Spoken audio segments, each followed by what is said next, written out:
TV Rogers, votre francophonie, votre télé.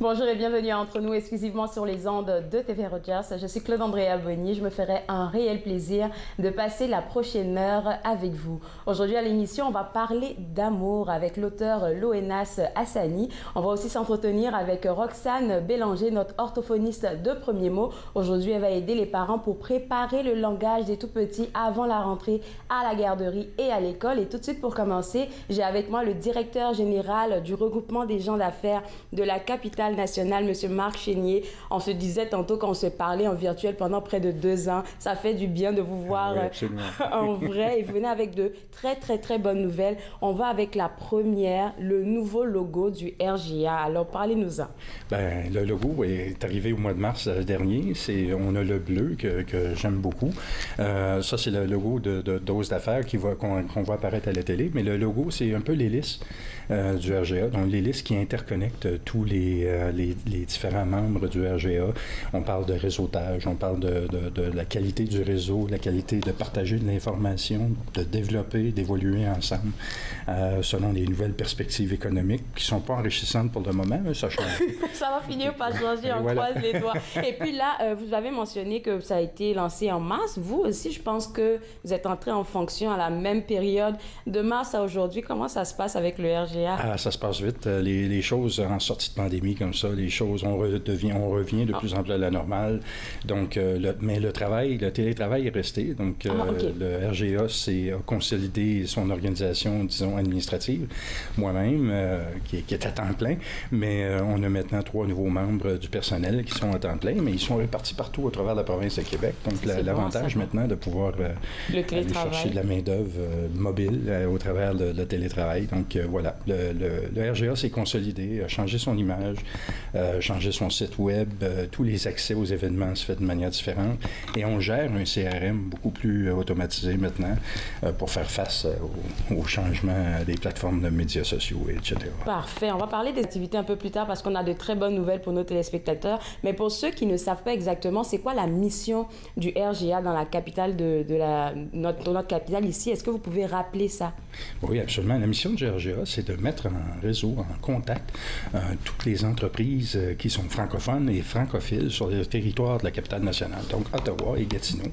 Le regroupement existe depuis près de bientôt 40 ans. 40 ans, ouais. Alors, évidemment, on met en relief la relation de réseautage entre ces membres-là, mais on inclut aussi les organisations anglophones, les entreprises anglophones, de par la francisation de leur personnel, donc la bilinguisation de leur personnel, en donnant de la formation en rapport avec le français langue seconde, par exemple. Donc, on favorise l'utilisation du français dans le milieu des affaires des deux côtés de la rive. C'est bon en même temps parce que ça permet aux aux Anglais, on va dire ça comme ça, de connaître les défis des francophones et vice-versa. Voilà.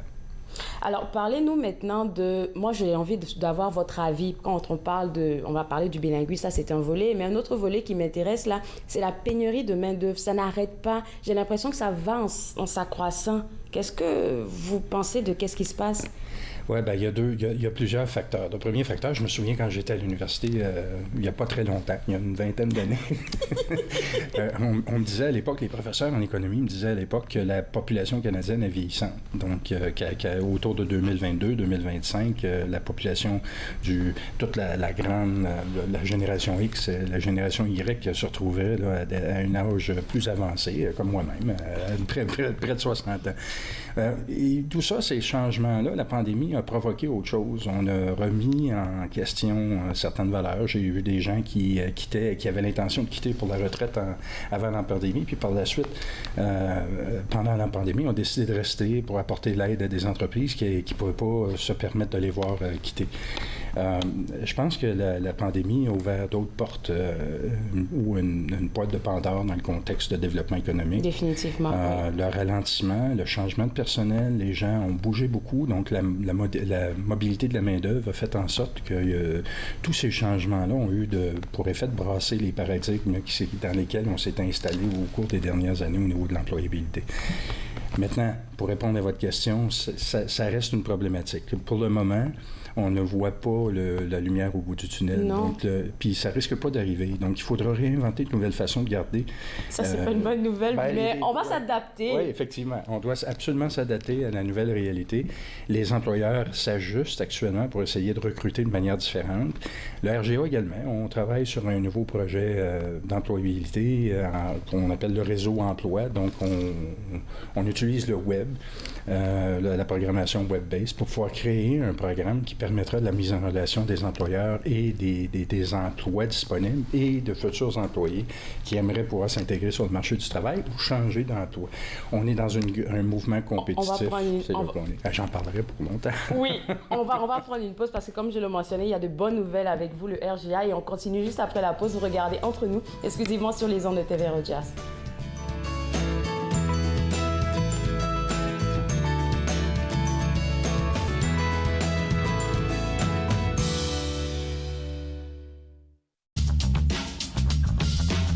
Cette émission est présentée par Télé-Élan. Vous êtes enfin aux commandes.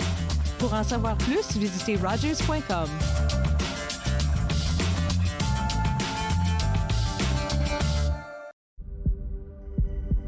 On peut souffrir, être blessé, être écorché, ralenti, désemparé, même paralysé. Mais rien ne peut nous abattre, car nous sommes bâtis sur des fondations solides, inébranlables comme notre mission. Combattons. Combattons ensemble. Ce ne sont pas les plateaux lourds ou le rythme rapide qui rendent la tâche difficile. Ce n'est pas le rythme effréné des demandes des clients. Ce n'est pas le patron qui vous demande de travailler un autre quart de travail à cause d'une collègue malade. Ce qui est difficile, c'est quand vous réalisez qu'un client a atteint sa limite d'alcool et que vous devez prendre la décision de refuser de le servir. Refuser de servir de l'alcool, ce n'est pas personnel, c'est la loi. Merci aux serveuses et aux serveurs de l'Ontario qui s'acquittent de leurs tâches difficiles. Nous savons que ce n'est pas facile, mais nous comptons sur vous pour assurer notre sécurité. En ce 25 septembre, au nom de toute l'équipe de Court-Circuit, je nous souhaite une super belle journée des Franco-Ontariens et des Franco-Ontariennes. TV Rogers, votre francophonie, votre télé.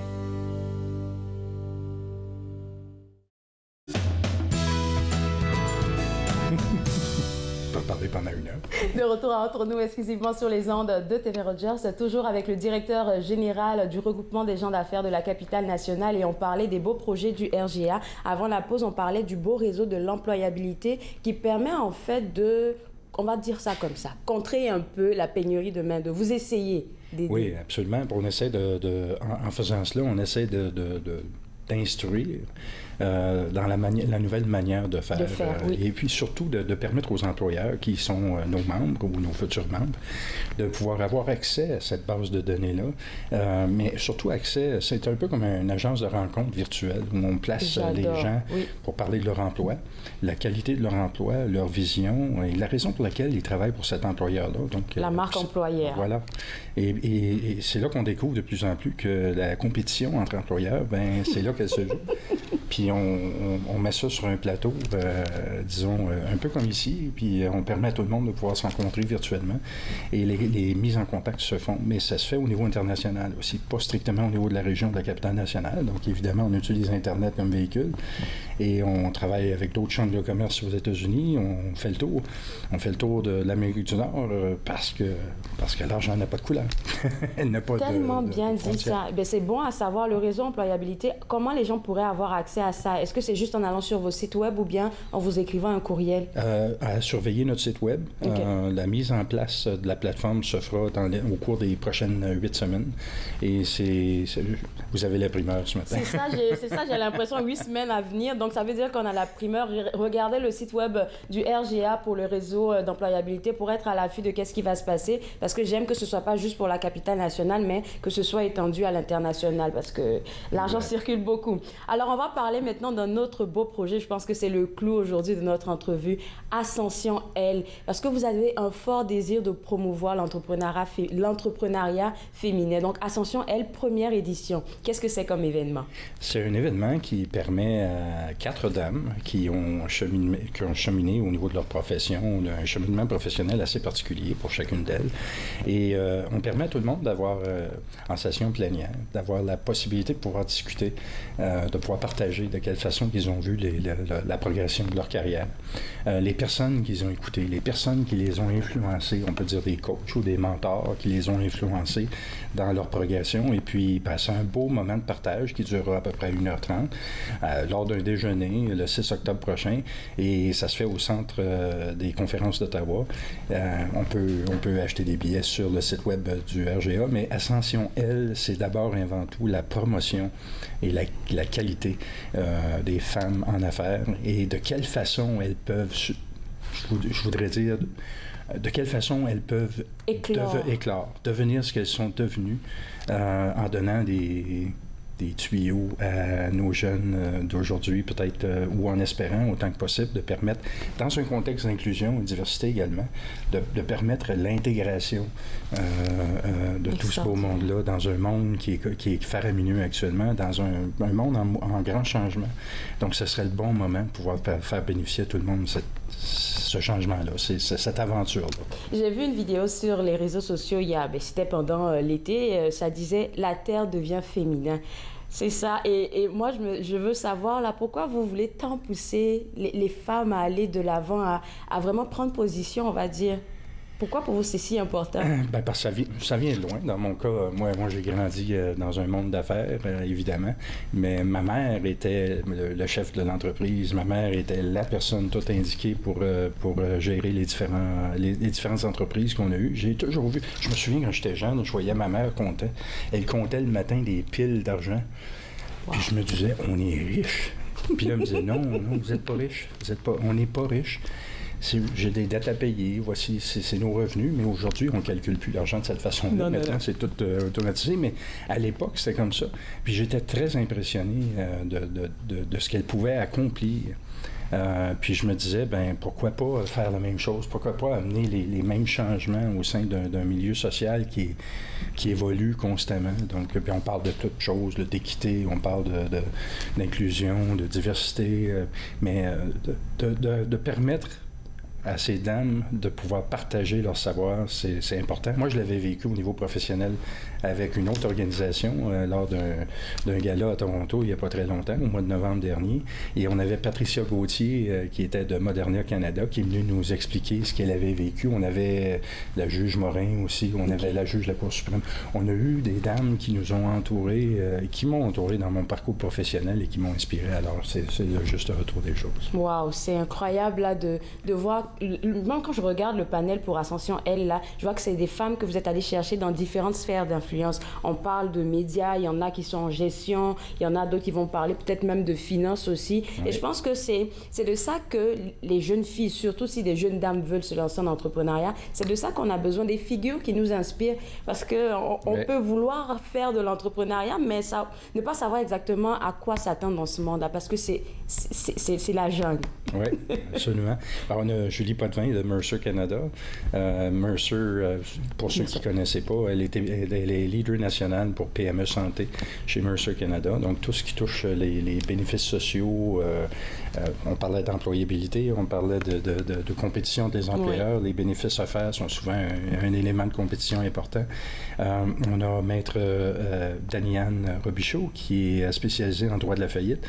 On a Geneviève Turbide-Potvin. Geneviève Turbide, elle est vice-présidente aux affaires à la Banque nationale, PME, gestion privée, et finalement avec TFO, la PDG TFO, Michel Séguin. Donc, ce sont... Puis quand on parle à ces dames-là, c'est comme si on les connaît depuis longtemps. Donc, ça sera toujours... Moi, j'ai toujours été à l'aise avec elles dès le départ, à partir du premier moment où je les ai rencontrées. Donc, je pense que ça va être la même chose lors de la rencontre ascensionnelle. Demande particulière, là, ça vient de toute l'équipe d'entre nous. Là, est-ce que ça serait possible de les les avoir ici Entre nous pour pouvoir discuter, pourquoi pas, de leur parcours. Et puis, pourquoi pas? On pourrait faire ça. Je suis certain qu'elle serait bien contente. On pourrait en parler. Ben, merci de nous donner ce coup de pouce-là. Et en dernier lieu, la dernière bonne nouvelle, c'est les podcasts qui s'en viennent. Donc, Dose d'affaires. C'est quoi le concept en arrière de ces podcasts-là? Ben, en sortie de pandémie, encore une fois, mais je pense que l'idée vient du fait qu'on voit beaucoup de chambres de commerce au travers des États-Unis qui utilisent les podcasts dans leur giron d'affaires, de développement des affaires.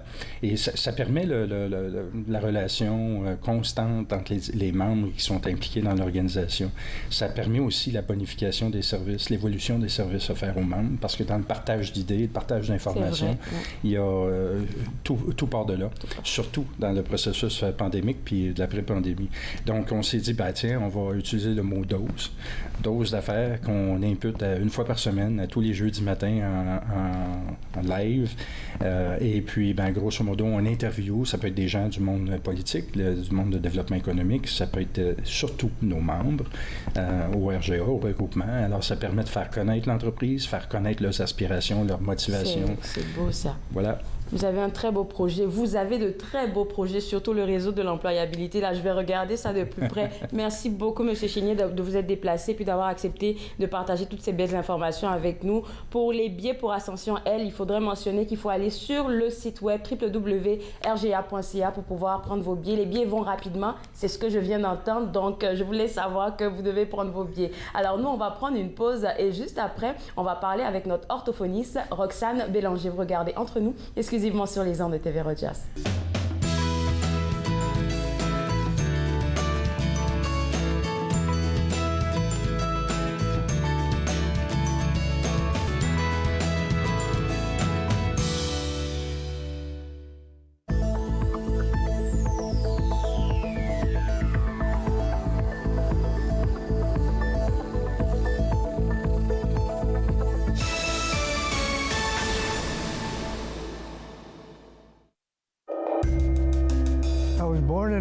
Je suis né sur le territoire de la Première Nation Musqueam et j'ai été élevé par ma mère qui me parlait Nkaminem.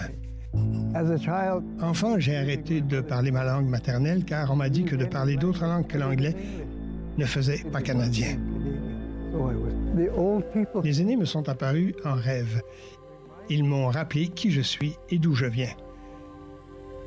Je me suis alors réveillé. Mes racines sont solides et je ne suis plus un locuteur silencieux. Ma langue révèle mes origines, me définit et me guide pour montrer et expliquer notre culture et nos traditions. C'est un cadeau pour les gens d'aujourd'hui et la génération à venir. Ce qui était perdu est retrouvé. Ce qui était endormi est réveillé. Mon sang est ici et je suis complet. J'ai renoué avec mes origines.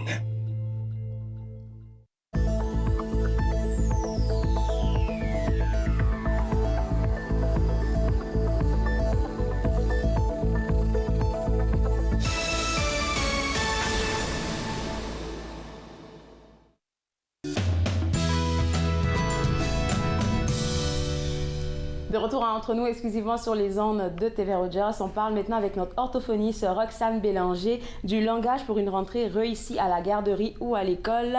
Et c'est toujours un plaisir de parler avec toi parce que j'ai toujours des anecdotes par rapport à mes neveux. Mais on va aller tout d'abord en parlant du langage chez un enfant. Moi, j'ai envie de savoir, Roxane, en allant à la garderie ou à l'école, combien de mots que mon enfant devrait avoir déjà pour la garderie? Oui, pour un enfant d'environ 3 ans, on va utiliser un petit peu là, 3 à 6 mots par phrase, mais le vocabulaire est très élaboré. Là. Ça peut aller au-delà de 1000 mots là, qu'il connaît. Pour les enfants plus vieux, ça se quintuple. Alors, nous, ce qu'on veut voir chez les enfants à n'importe quel âge, c'est une évolution qui suit les étapes de développement et puis qui aussi suit les étapes de cet enfant-là. Alors, on peut avoir des enfants qui vont se développer plus rapidement, des enfants qui vont suivre la courbe exactement, puis d'autres enfants qui vont avoir un petit peu plus besoin d'aide. Alors, ça varie un petit peu, mais plus le vocabulaire est riche chez un enfant, plus c'est indicateur d'une réussite plus tard à l'école, surtout avec la lecture. Alors, pour dire qu'un enfant a un vocabulaire riche, comment on le constate? Est-ce que c'est un enfant qui parle tout le temps? Ça fait partie de ça. Alors, on va regarder là, comment l'enfant est capable d'utiliser son vocabulaire dans des phrases pour avoir des conversations. Est-ce qu'il est capable d'aller au-delà de la conversation, raconter, exprimer des émotions? Est-ce que l'enfant est capable là, de raconter comment utiliser là, un jeu ou expliquer comment on fait une procédure simple comme faire un sandwich, des choses comme ça. Okay. Mais c'est aussi la qualité du vocabulaire. Alors, on a des enfants qui vont avoir un vocabulaire pauvre et utiliser des termes imprécis comme ça, cette affaire-là, cette chose-là, mêlez-la. Alors ça, c'est tous des termes imprécis. Même s'ils peuvent utiliser beaucoup ces termes-là dans des phrases, c'est pas un vocabulaire qui est riche et complexe. Ouf. Alors nous, on veut encourager ça chez les enfants de tous les âges. Donc déjà, c'est ce que j'aime avec Premier mot, vous ne poussez pas les parents à avoir une panique quand on parle du développement du langage parce que vous avez un outil pour les accompagner. Exactement. Alors nous, à Premier mot, on a le bilan de la communication, qui est un questionnaire, un dépistage en ligne, qui est tout à fait gratuit. Et les parents peuvent y aller à chaque 6 mois, aller remplir, répondre aux questions et avoir une idée de comment leur enfant fonctionne, va au niveau du développement du langage. Et comme je disais tantôt, là, il y a des normes, mais il y a aussi un petit écart qu'on alloue là, selon les âges. Alors, c'est important que les enfants fassent ça, même quand les parents fassent ce dépistage, même quand on n'a pas d'inquiétude. Ça vient nous informer de comment l'enfant et peut-être des étapes que l'enfant n'a pas tout à fait rempli à ce moment-ci à cause de son âge, mais pour la prochaine étape. Et sur notre site Web, on a aussi des étapes de développement qui sont décrites pour chacun des âges. Alors, les parents peuvent aller voir. Puis, on a des beaux webinaires pour aider les parents à comprendre c'est quoi les étapes de développement, les stratégies, comment utiliser les livres, qu'est-ce qui arrive si mon enfant en prend plus qu'une langue. Alors, webinaire, bilan de communication à faire, tout ça, c'est offert gratuitement. C'est ça. Ça, c'est la bonne nouvelle. Nos services. Puis si les parents ont un dépistage qui indique qu'un enfant a besoin d'un peu plus d'aide, ils peuvent compléter l'aiguillage et référer tout de suite au dépistage en ligne, l'enfant à nos services. Alors, c'est fait en une visite en ligne sur notre site Web.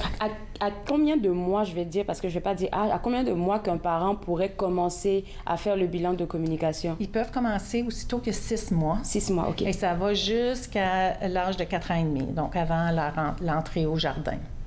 Très bonnes informations pour nous, surtout pour les parents qui nous regardent en ce moment. On va aller maintenant dans le vif de notre sujet. On parle du langage, du développement du langage pour une rentrée réussie. Alors, pourquoi on en parle aujourd'hui? Et puis, quand tu parles de langage réussi, c'est quoi ça? Oui. Alors, une entrée réussie, ça peut se faire à la garderie ou une entrée réussie à l'école. Donc, ce qui est important, le mois de septembre, c'est le début du renouveau. C'est comme une nouvelle année, là, souvent pour les parents, parce qu'on réintègre la garderie de façon plus routinière ou on intègre l'école. Mais vous savez que la préparation à l'école ou à la garderie, ça se fait à partir de la naissance. Tout ce qu'on fait avec nos enfants, tout ce qu'on fait dans la routine, le langage qu'on développe avec eux, c'est ce qui fait que l'enfant va bien s'adapter à la prochaine transition, qui est la garderie ou l'entrée à l'école. Alors, ce qu'on sait, c'est qu'il y a 10 % des enfants qui peuvent présenter des problèmes de parole et de langage entre l'âge de 0 et 5 ans. Et 50 % des enfants qui auront eu un problème de langage vont avoir des difficultés au niveau du langage écrit. Alors, c'est important d'intervenir tôt, quand notre enfant est jeune, d'intervenir tôt en le stimulant, en lui parlant, en jouant avec lui, en lui lisant des livres, mais aussi, comme tu avais dit, si on a des inquiétudes ou pour s'assurer qu'on n'a pas d'inquiétude, d'utiliser le bilan de la communication de premier mot pour dépister tôt les problèmes de langage. J'ai gardé un conseil que tu as donné dans l'une de nos chroniques, je ne sais plus laquelle, là, ça fait longtemps qu'on travaille ensemble, qu'on t'a ici. Tu disais comme ça que même si un parent remarque que son enfant ne parle pas ou n'interagit pas, par exemple, quand on lit un livre ou même quand on essaie de s'amuser avec lui, il ne faudrait pas arrêter de parler pour autant, pour se dire « non, il ne m'écoute pas, donc je ne parle plus ». Exactement. Alors, faut vraiment lui donner un environnement qui est riche en langage, mais il faut aussi doser. Alors, on veut décrire, on veut parler de ce que l'enfant fait, ou touche, ou voit, entend, quand l'enfant n'a peut-être pas les mots pour le faire quand il est tout petit, mais éventuellement, suite à la façon dont l'enfant réagit, que ça soit là, par un regard, un geste, un mot, une phrase, on veut essayer de prendre un autre tour pour pouvoir élaborer l'idée de l'enfant, lui apporter des nouvelles idées, lui apporter des nouveaux concepts. Alors, c'est super important, le rôle des parents, des éducateurs, la famille étendue, les petits frères, les petites sœurs, les grands-parents, on a un rôle à jouer au niveau de la socialisation puis du développement du langage chez les enfants de tous les âges, de tous les âges. Ça peut arriver que, malgré tous les conseils que tu nous donnes en ce moment, l'enfant soit un peu en retrait, il ne participe pas vraiment. Oui. Est-ce que tu penses qu'on devrait informer, par exemple, la gardienne ou bien même l'enseignante avant de laisser notre enfant dans ces... Absolument, absolument. Si on a des inquiétudes ou si l'enfant est suivi par premier mot, par exemple, à ce moment-là, on peut partager les objectifs et les stratégies qu'on utilise avec l'enfant à la maison, avec la garderie ou avec l'école. Ça, c'est des pratiques gagnantes. Comme ça, il y a une continuité. Exactement. Okay. Puis nous, les orthophonistes de premier mot, on se fait un devoir quand le parent veut qu'on parle avec l'éducatrice ou l'enseignante, on va vraiment essayer d'établir un contact tôt là, avec ces personnes clés-là. Parfait. Bien, merci beaucoup, Roxane. Bilan de communication disponible sur le site web de Premier Mot, www.premiermot.ca. Je te garde avec moi. On va prendre une pause parce que juste après, tu vas partager avec nous des stratégies pour pouvoir promouvoir le langage chez les jeunes enfants pour une rentrée réussie. Vous regardez Entre nous, exclusivement sur les ondes de TV Rogers.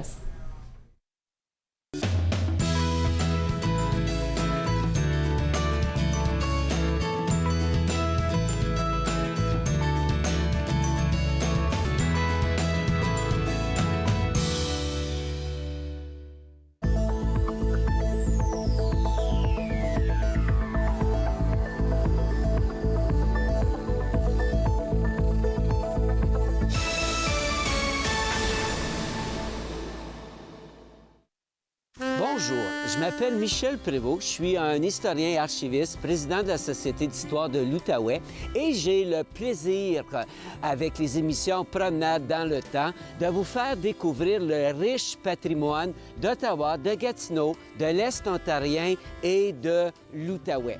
Ces émissions ont pour but de vous faire connaître notre patrimoine et le valoriser. Promenade dans le temps. Mardi 19h30 sur TV Rogers.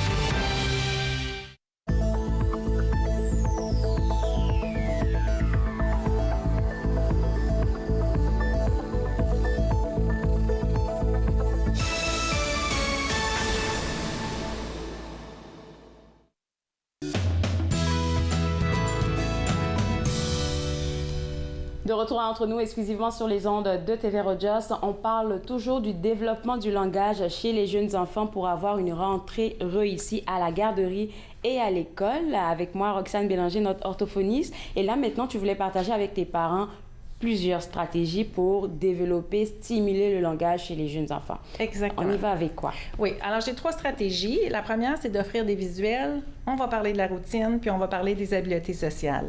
Et toutes ces stratégies peuvent être utilisées très tôt avec les enfants. Alors, allons pour la première, offrir des visuels.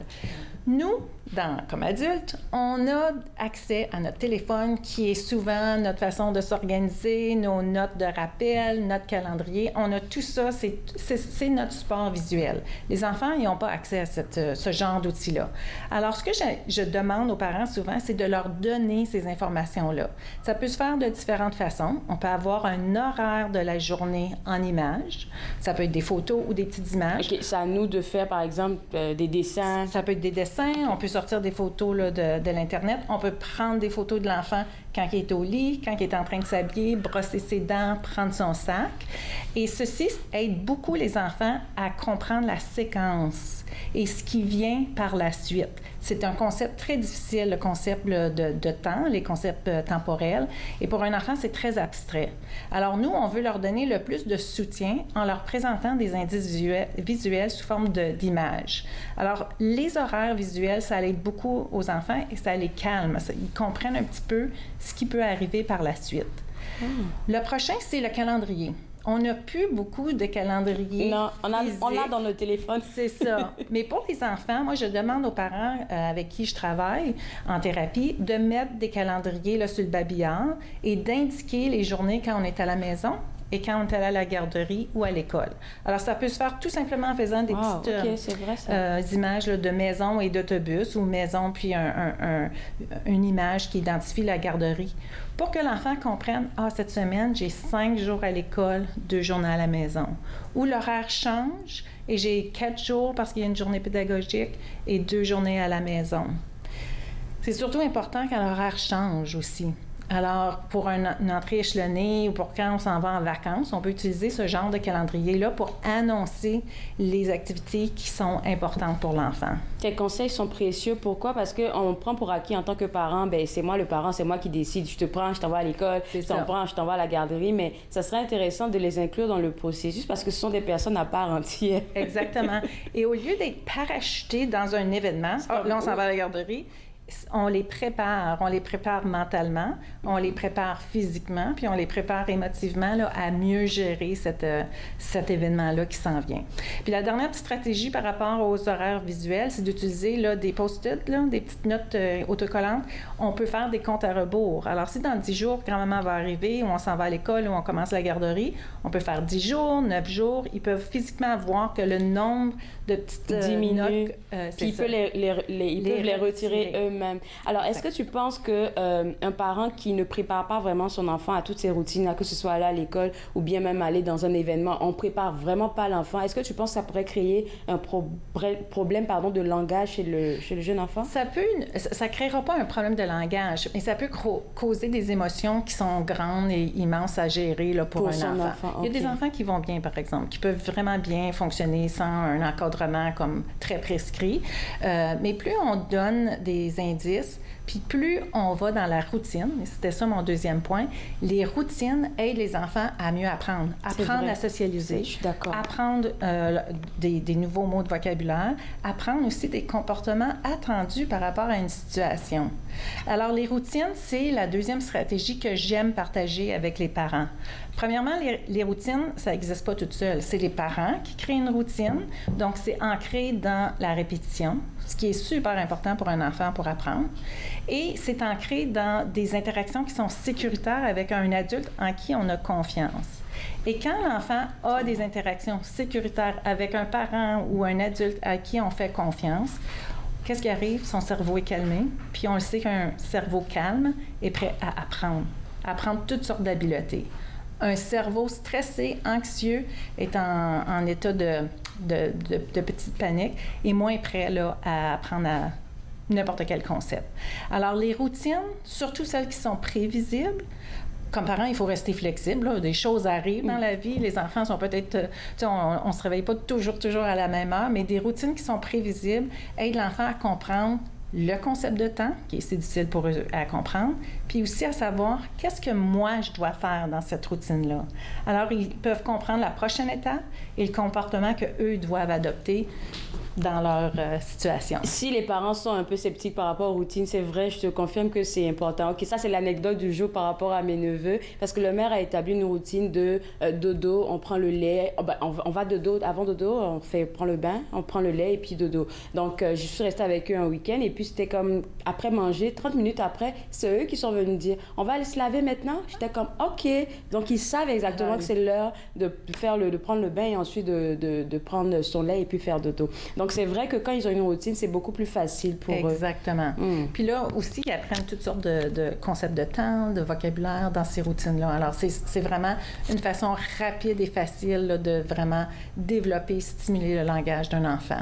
Alors, un autre point, je pense que c'est la dernière stratégie que tu veux partager avec nous, les habiletés sociales, qui, pour toi, c'est un marqueur même. Oui, souvent, le langage puis les habiletés sociales vont ensemble. Et puis, on peut travailler, on peut aider l'enfant à développer ces habiletés-là à travers le langage. Puis, je vais faire juste une petite liste, là. S'introduire, se nommer, répondre à des questions toutes simples. C'est quoi ton nom? Quel âge as-tu? En quelle année est-ce que tu es? À quelle garderie tu vas? Ces genres de petites habiletés sociales qui sont développées à travers le langage sont importantes pour que l'enfant sache comment répondre à des questions, comment s'introduire, comment maintenir une conversation, quand la conversation finit, quand répondre ou non à des questions. Alors, ces habiletés sociales sont vraiment ancrées dans le langage. Et puis, on peut en développer plusieurs, dont une qui est le plus important, surtout quand on va à la garderie et à l'école, et c'est celle de se faire des amis. Parce que, tu seras d'accord avec moi, on a eu la chance d'être à l'université, au collège, dans des groupes d'amis. C'est pas facile au début. C'est pas facile, et ça fait toute la différence quand on a un ami avec qui on s'entend super bien. Alors moi, je pratique avec les enfants en thérapie comment se faire un ami. Alors on passe à travers le scénario, soit à travers une histoire sociale, soit avec des jeux de rôle avec les parents, les étapes pour se présenter lorsqu'on rentre dans une nouvelle garderie ou à l'école. Alors, c'est des choses toutes simples comme dire « Salut ». On essaie de voir dans la classe ou dans la garderie qui est en train de jouer.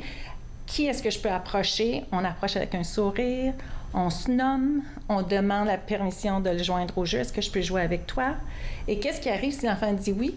Et qu'est-ce qui arrive si l'enfant dit non? Ah oui, c'est vrai, il faut leur apprendre ça aussi. Hein? Exactement. Alors, il se peut que l'autre enfant soit pas prêt à s'introduire à des autres amis ou qui est trop pris par son jeu pour pouvoir le partager de façon efficace. Et ils font beaucoup ça. Je ne veux pas donner mon jeu.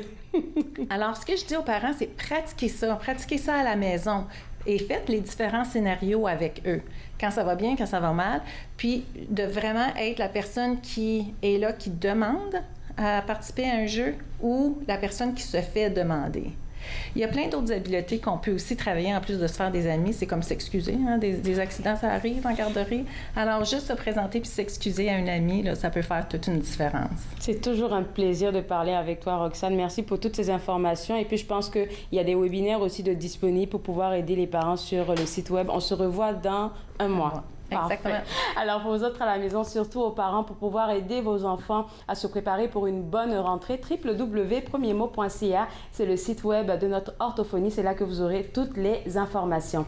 On va prendre une pause et juste après la pause, on parlera d'amour. Vous regardez Entre nous, exclusivement sur les ondes de TV Rogers.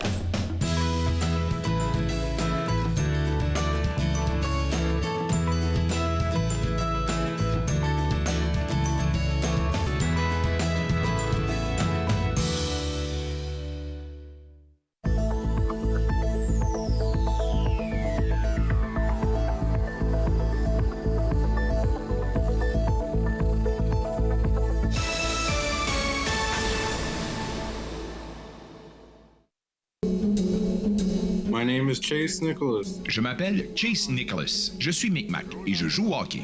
Je me souviens, plus jeune, que ma famille parlait des Micmacs comme les inventeurs du hockey. En première année du secondaire, j'ai fait une recherche sur les bâtons de hockey des Micmacs, qui sont également les premiers bâtons de la LNH. J'en ai trouvé un fabriqué en 1917, l'année de la création de la LNH. J'ai été surpris d'apprendre que le bâton que je tenais avait été fabriqué par mon arrière-arrière-grand-père, Alexander Cope. En 1934, un aîné connu sous le nom de Old Joe Cope a écrit une lettre au Chronicle Herald de Halifax dans laquelle il affirmait que les Micmacs avaient inventé le hockey. Plus tard, j'ai découvert que je suis un descendant en ligne directe de Old Joe Cope. Il fut un temps où les enfants de ce peuple étaient arrachés à leur famille et n'avaient pas le droit de parler leur langue, perdant ainsi leurs mots et leur histoire. Mais à présent, on se réapproprie notre histoire. Lorsque je saute sur la glace, je suis fier de savoir que mes ancêtres et les Micmacs sont à l'origine du hockey.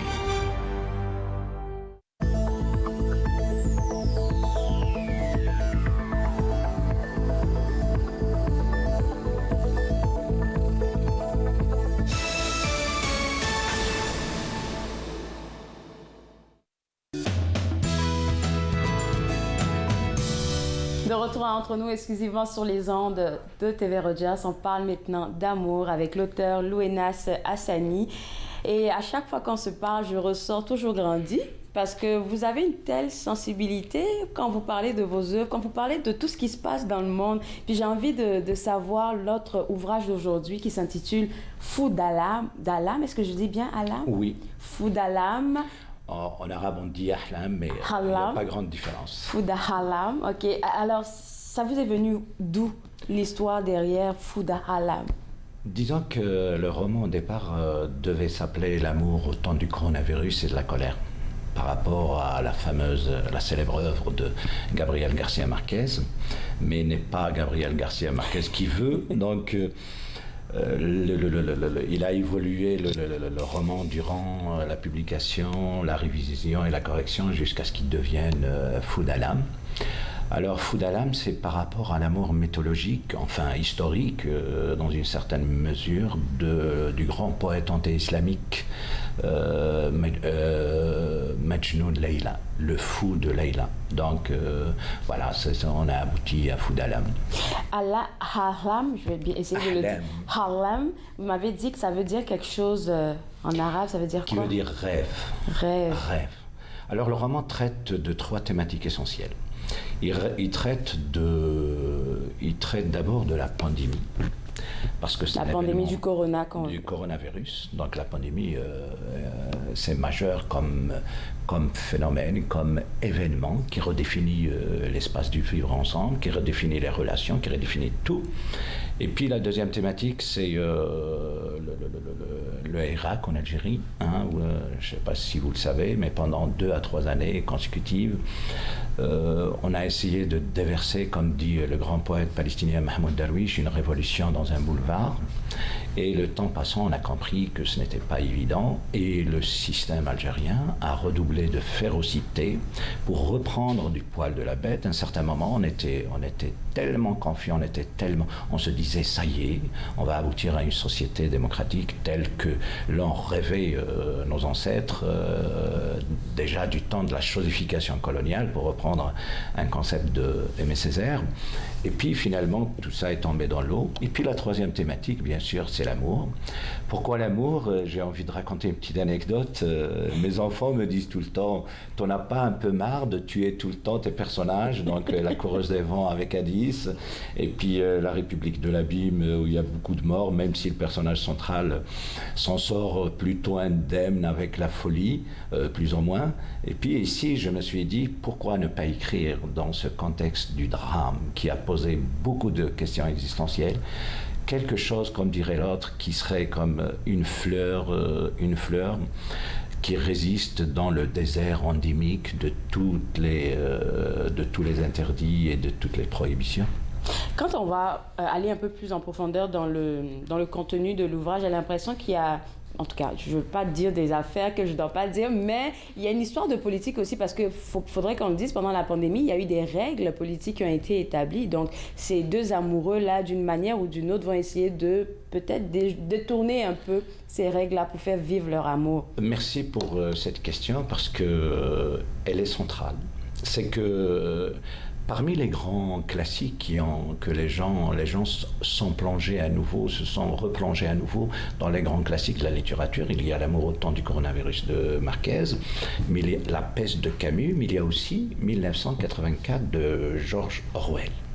La fameuse dystopie avec son concept du Big Brother, le contrôle des masses, et cette situation sécuritaire justement, et nous l'avons vécu affectivement chez moi en Algérie, après la presque révolution de 2 à 3 années, il y a eu, on a fait passer des lois pour un petit peu criminaliser la pensée, la différence, l'opinion, la marche simplement, le mouvement. Et puis, donc, il fait référence, il y a beaucoup d'intertextualité justement dans Fou d'Alam avec le roman de George Orwell, à savoir que des prisons, de toutes les prisons, peut-être la pire des prisons est la prison du langage. Wow, c'est fort ça. Pourquoi? Parce que nous héritons depuis des millénaires, de concepts, de mots, etc., qui nous emprisonnent dans une certaine mesure. À plus forte raison quand on vit dans un État autoritaire comme le mien, qui a fait sa transition durant la pandémie vers une dictature pure et dure. Là, on parle de l'Algérie. Oui, le langage, c'est-à-dire des mots nouveaux. Donc, la loi répressive qu'on a fait passer, c'est une loi est considérée comme terroriste quiconque attente à l'ordre établi, ne serait-ce qu'avec une opinion. Et donc, dans le roman, il se pose des questions par rapport à ça. Est-ce que la pandémie comme événement majeur mondial change les sociétés? Est-ce que l'événement du Irak, qui est la presque révolution, le mouvement protestataire de 3 ans, change la société? Et est-ce que aussi ce n'est pas la quotidienneté, la vie de tous les jours, les gestes quotidiens qui changent le monde? Donc il y a beaucoup de problématiques auxquelles essaye ne serait-ce que d'interroger le roman. Quand on parle de vos précédents, quand on fait référence même à vos précédents romans, dont La Coureuse des Vents et puis La République de l'Abîme, il y a des thématiques qui tournent beaucoup autour de la politique. J'ai l'impression que c'est quelque chose qui vous touche particulièrement, comment les sociétés sont bâties de manière, quand on parle dans le contexte de la politique, mais avec ce troisième-là, j'ai l'impression que l'amour est venu juste pour assouplir un peu le message que vous voulez faire passer en arrière. Oui, je suis issu des sciences humaines, donc mes romans, ils ont toujours une dimension philosophique, une dimension anthropologique. C'est ce que j'ai essayé de faire dans La Dystopie et La République de l'Abîme. Une société embrigadée par une idéologie, à savoir l'islam politique, comment la société va s'en sortir. Et puis la Coureuse des Vents, la question de l'altérité, de l'identité, qui je suis, qui sommes-nous? Est-ce que je suis moi, un moi singulier, ou bien je suis un moi singulier dans une symbiose, etc. Bref, le Fou d'Alam, donc l'histoire d'amour, oui, dans une certaine mesure, c'est pour un petit peu tiédir, c'est pour un petit peu apporter un peu de souffle, un peu d'aération à ce magma chaotique, infernal, parce que la pandémie a accéléré beaucoup de choses. Oui, ça c'est vrai. Écoutez, on va vous garder avec nous autres, on va prendre une pause et juste après, on va continuer de parler de Fou d'Alam, une belle histoire d'amour en période de pandémie. Vous regardez Entre nous, exclusivement sur les ondes de TV Rogers.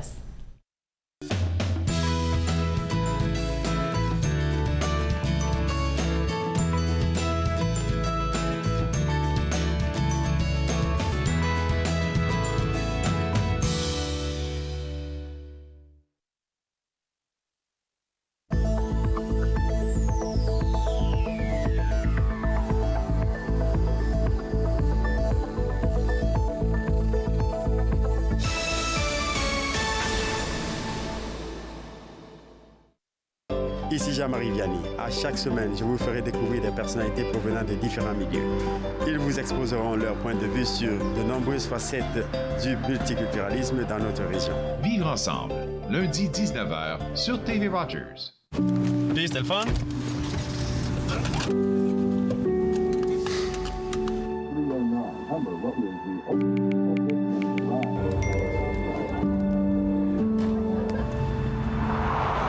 Regarde l'auto.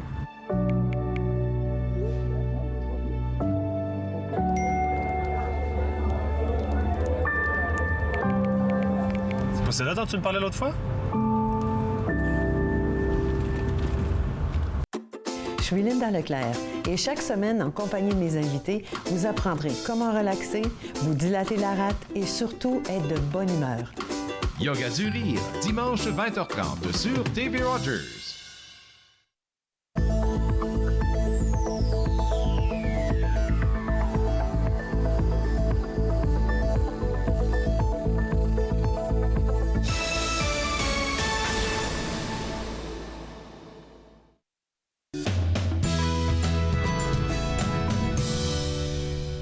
De retour entre nous exclusivement sur les ondes de TV Rogers, on parle toujours d'amour et quand je dis amour, on parle du roman Fou d'Alam de l'auteur Louenas Hassani qui est déjà paru aux éditions David, qui est déjà disponible. Et avant la pause, on parlait de ce que vous appelez, ce que tu appelles, parce que tu m'as permis de te tutoyer, la prison du langage. Oui, merci pour cette question. George Orwell, dans 1984, il a développé l'idée de la novlangue. Une langue nouvelle qui sera imposée par la dictature, qui va réduire au maximum le langage. Ça veut dire qu'on va trouver un mot pour dire un tas de choses. Mais quand on diminue le langage, on diminue la pensée. Et donc l'aliénation est plus facile, la massification de l'uniformisation est plus facile, etc. Par rapport à nos sociétés modernes, c'est un autre processus. C'est un processus de remplacement du langage. C'est-à-dire, il y a de plus en plus davantage des mots qui prennent place dans la mémoire collective universelle, davantage que d'autres mots. Je prends des mots, par exemple, au hasard, comme empathie, comme générosité, comme partage, comme ceci, ils sont remplacés de plus en plus par des mots, si je prends le contexte mondial, concurrence, vitesse, urgence, croissance, etc. Et le roman traite de cette question un petit peu durant les 2 à 3 années des protestations populaires en Algérie. Il y a eu ce rêve commun que nous avons fait ensemble, à savoir pouvoir changer la société pour aller vers quelque chose de meilleur. Mais le temps passant, s'apercevait de plus en plus qu'il y avait des mots qui avaient de la difficulté à pénétrer le langage, à être du langage. Un mot comme démocratie, un mot comme laïcité, un mot comme fraternité, un mot comme ceci. Mais je parle beaucoup dans le roman, justement, en faisant référence à George Orwell et 1984, de l'éducation. C'est Confucius qui disait, on attribue parfois la phrase à un autre homme politique chinois qui disait « Si tu veux un plan pour une année, plante du riz. Si tu veux un plan pour 10 ans, plante des arbres. Et si tu veux un plan pour 100 ans, éduque les enfants. » Et ça veut tout dire. Ça veut dire, si nous voulons... Il est vrai que le roman part d'un village pour aller vers le monde. Mais en contexte de pandémie, c'est la même réaction universelle, les mêmes réactions face à la pandémie, face à un événement aussi majeur que celui du Irak, peut se passer dans n'importe quel pays. Le drame qui frappe de plein fouet l'humanité, qui remet en cause beaucoup de choses, qui pose des questions existentielles. Qu'est-ce que c'est que la vie? Qu'est-ce que c'est que la mort? Qu'est-ce que c'est que l'autre, l'altérité? Qu'est-ce que c'est que le rapport aux hommes, aux femmes? Et puis la question essentielle aussi, l'une des questions, en tout cas très importantes, que pose le roman, est-ce que nous sommes un empire dans un empire, nous les humains? Bonne question. Alors, la pandémie nous a démontré que nous ne sommes pas un empire dans un autre empire. Nous faisons partie de cette nature, et cette nature, comme dit l'un des personnages dans le roman, si nous continuons à faire comme si de rien n'était, elle va guérir de nous comme on guérit d'un simple rhume. Et puis, malheureusement, on l'a vu durant la pandémie qu'il y a des personnes qui étaient peut-être bien portantes, qui sont tombées comme à cause du virus. Et c'est un peu difficile à accepter, mais c'est la vie. L'une des anecdotes, on les a tous vues, on a vu des reportages, des émissions, etc., qui parlaient de, par exemple, à Venise, on n'a pas vu les dauphins dans les canaux depuis plus de 80 ans. À Shanghai, on n'a pas vu le ciel azuré depuis de nombreuses années. À Paris, on était chaque matin assourdis par la cacophonie des oiseaux. Et puis, pourquoi ça? Comment on a fait pour s'éloigner tant que ça de la nature? Et l'histoire pose aussi cette question. Elle ne répond pas, mais il dit... Voici des questions pertinentes pour lesquelles on doit essayer, auxquelles on doit au moins réfléchir d'une manière plus urgente. Fou d'Alam, 243 pages d'écriture, on parle d'amour, on parle de politique, on parle aussi de la crise du Covid-19. J'aimerais savoir, Louenas, qu'est-ce que tu veux que celui qui va prendre l'ouvrage retienne de ça? C'est vrai qu'il y a plusieurs questions qu'on pose, tu ne donnes pas de réponse, tu laisses le lecteur lui-même réfléchir à la réponse. Mais... Dans ce roman, j'essaye j'ai écrit, c'est peut-être le roman que j'ai écrit le plus rapidement. 3 mois. Moi, j'étais comme... En 3 mois pour un premier jet, 3 mois, c'est le jet premier, mais c'est parce que le terreau était fertile, et puis la trame était toute prête, mais en même temps, il y avait une urgence pour répondre, même si ce n'est pas un roman urgent, parce que j'ai essayé de faire une petite peinture, humblement, la peinture d'un espace-temps donné, et qui est d'une humanité qui est confrontée à beaucoup de questions oppressantes en même temps. La pandémie, il y a la mort qui arrive, donc il y a beaucoup de discours qui... Puis la pandémie aussi a soulevé d'autres questions. D'autres questions. Beaucoup de discours, par exemple, qui se sont développés durant la pandémie. Le discours conspirationniste, qui a eu le vent en poupe, le discours scientifique, il a essayé de reprendre la main, et puis le discours religieux, en disant « oui, mais c'est la fin du temps, c'est apocalyptique, etc. C'est Dieu qui s'en prend à ceci et cela. » Et puis, dans ce magma, il y a aussi la question de la vieillesse. La question de la vieillesse en Occident, comme le dirait le grand anthropologue québécois, le frère de Denis Arcand, je pense Michel Arcand, dans un magnifique article scientifique, c'est un spécialiste, un anthropologue de la gérontologie, il dit qu'il n'y a pas un endroit au monde où le vieux, entre parenthèses, l'aîné, le bâtisseur de nos sociétés, vit aussi mal qu'en Occident. À l'exception de quelques sociétés, on va dire primitives, où ils ont un rapport plus complexe peut-être, mais sinon, on a vu comment la société individuelle, individualiste, etc., construit la vieillesse culturellement. C'est ce qu'ils disent, c'est une construction culturelle. Parce que pour écrire ce roman, j'ai dû parler avec des médecins, avec des infirmiers, etc., pour un petit peu objectiver l'histoire et avoir la chose affectivement, pour ainsi dire, de l'intérieur. Wow! Je vais te garder avec moi pour clore l'émission, mais avant ça, j'aimerais inviter les gens qui nous regardent en ce moment à se procurer Fou d'Alam, une belle histoire d'amour qui soulève plusieurs questionnements en même temps. Hein. Donc, si vous voulez avoir accès à ça facile, www.editiondavid.com, c'est le site web à visiter. Nous, on revient juste après la pause. Regardez Entre nous, exclusivement sur les ondes de TV Rogers.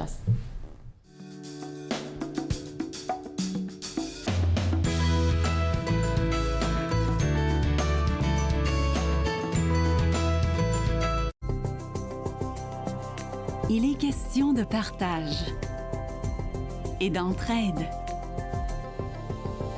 d'action et d'appartenance, de profiter pleinement de la vie et de rire aux éclats. Nous sommes l'Arche Canada. Nous admirons et partageons tout ce que les gens ont à offrir. Découvrez qui nous sommes dès aujourd'hui. Aujourd'hui, c'est la journée des Franco-Ontariens et des Franco-Ontariennes. Au nom de toute l'équipe de Court-Circuit, je nous souhaite un bon 25 septembre. TV Rogers, votre francophonie, votre télé. Je l'ai fait. J'en ai besoin. Inaho, me l'a donné. Je suis vivante. En tant que donneur d'organes, vous pouvez sauver jusqu'à 8 vies et en améliorer autant que 75 autres. S'il vous plaît, visitez notre site web et engagez-vous au cadeau de la vie. Vous serez heureux de l'avoir fait. Merci. Aujourd'hui, en ce 25 septembre, au nom de toute l'équipe de Nathan Parle, je nous souhaite une excellente journée des Franco-Ontariens et Franco-Ontariennes. TV Rogers, votre francophonie, votre télé. De retour entre nous exclusivement sur les ondes de TV Rogers. Je termine l'émission avec l'auteur Louenas Hassani avec son ouvrage Fou d'Alam que vous avez vu à l'instant à l'écran. Et puis, il y a une autre thématique qu'on n'a pas eu le temps de discuter. J'aimerais avoir juste un avis dessus en quelques secondes. C'est l'urgence de l'éducation pour étirer les ponts entre les hommes. Quand on parle de cette thématique-là, à quoi vous faites référence? Je fais référence à une chose essentielle. L'homme n'est pas un empire dans un homme, pour reprendre... l'homme n'est pas un empire dans un autre empire, pour reprendre Spinoza. Ça veut dire quoi? L'éducation est plus que jamais urgente pour étirer les ponts entre les hommes. Pour se comprendre aussi. Pour se comprendre, mais aussi pour se compléter. Nous sommes un, même si nous sommes les uns et les autres singuliers. Tellement de réflexions là qui bouillonnent à l'intérieur de vous quand vous les partagez. Ça nous pose aussi à réfléchir sur nous-mêmes. Merci beaucoup, Loenas. Bonne chance pour ce nouvel ouvrage-là. Je ne sais pas s'il y a quelque chose qui se prépare encore. Oui, OK, mais nous, on est là pour vous accueillir, pour en parler. Merci pour ton invitation. Ça fait plaisir. Alors, pour vous autres à la maison, si vous voulez vous procurer Food à l'âme de Loenas Hassani, ça sera au www.éditiondavid.com. Moi, je me suis fait le plaisir de passer cette heure avec vous. On sera de retour demain en live à partir de 11h. On aura plein d'invités dont le nouveau président de l'ACFO. À demain. Bye bye.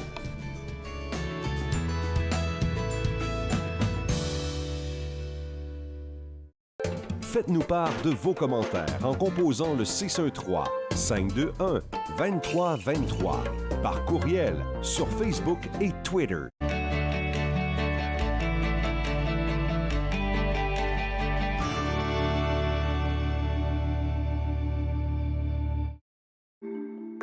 Mettons que ma jeunesse n'était pas sans drogue.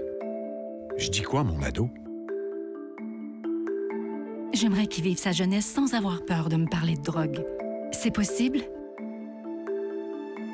Choisir de vivre sa jeunesse sans aucune drogue, est-ce que c'est utopique?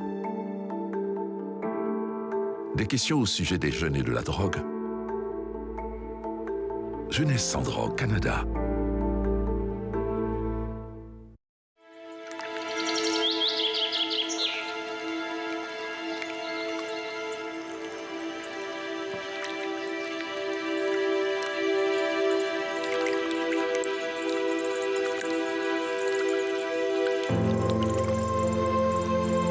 Sur nos voies navigables, un décès sur 3 est causé par la navigation de plaisance avec les capacités affaiblies. Ne naviguez jamais si vos capacités sont affaiblies.